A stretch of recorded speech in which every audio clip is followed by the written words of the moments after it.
في وصفات بقى الواحد ما ينفعش يعدي اسبوع من غير ما يعملها، والوصفة بتاعت النهاردة واحدة منهم. عايزة اقول لكم لازم تكون موجودة في التلاجة طول الاسبوع. في الاول كده هنحتاج لكيلو من الكوسة، طبعا الكميات براحتكم، بس انا دايما لما بعملها بعمل كيلو من الكوسة. هنجيب الكوسة بتاعتنا، طبعا هنغسلها كويس جدا، مش هنقشرها، هنسيبها زي ما هي كده بقشرها. لو الكوسة اللي عندكم حجمها كبير قسموها لتلاتة او اربعة، وانا بقسم الكوسة كده، الحباية اللي كنت بلاقيها كبيرة كنت بقسمها على تلاتة، والحباية الصغيرة كنت بخليها اتنين بس. هنجيب بقى شوية خضار، فلفل الوان، وده مهم جدا في الوصفة بتاعتنا النهاردة. هنحتاج كمان لفلفل حار وفلفل اخضر. هنقطع بقى الفلفل بتاعنا زي ما انتم شايفين بالشكل ده، وهنجيب الطاسة بتاعتنا الجميلة فيها زيت سخن جدا. هننزل بقى بالفلفل والكوسة اللي احنا قطعناهم، ومعاهم كمان من 4 ل5 فصوص من الثوم.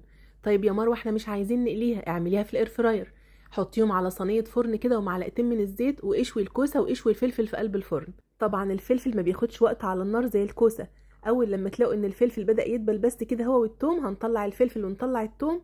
وطبعا هنسيب الكوسة كده على نار متوسطة لحد لما تتحمر، وطبعا في نفس الوقت تكون مستوية تماما. هنطلع بقى الكلام ده كله كده على شبكة، ونسيبهم لحد لما يصفوا اي زيت زيادة موجود فيهم. هنسيبهم طبعا على جنب شوية لحد لما يبردوا، وبعد كده هنجهز الكبة بتاعتنا. لو الكبة بتاعتك كبيرة هتاخد كل الكمية، حطي كل الكمية مرة واحدة. انا حطيت بقى كل الكمية مرة واحدة زي ما انتم شايفين بالشكل ده. هنكون مجهزين عندنا بقى علبتين زبادي، و3 معالق كبار من الطحينة، وعليهم كمان 3 معالق من عصير الليمون، و3 معالق من الخل. وهناخد بقى الكلام ده كله ونضربه مع بعض كويس جدا في الكبة زي ما انتم شايفين بالشكل ده. احنا بنضرب ضرب متقطع، انا مش عايزاهم يكونوا مفرومين ناعم قوي، ضرب متقطع زي ما انتم شايفين بالشكل ده. هناخد بقى الكوسة بتاعتنا وننزلها في طبق، وننزل عليها بالبهارات.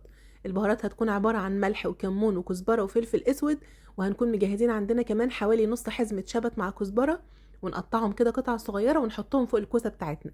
طبعا بقى تقليبة حلوة كده للكلام ده كله مع بعضه. وكده خلاص الطبق بتاعنا بقى جاهز. عايزة اقول لكم فاتح للشهية جنب كل الاكل. الطبق ده لازم يكون موجود عندي في التلاجة كده طول الاسبوع. خطير يا جماعة، احطوه في علبة تلاجة كده وجنب كل الاكل.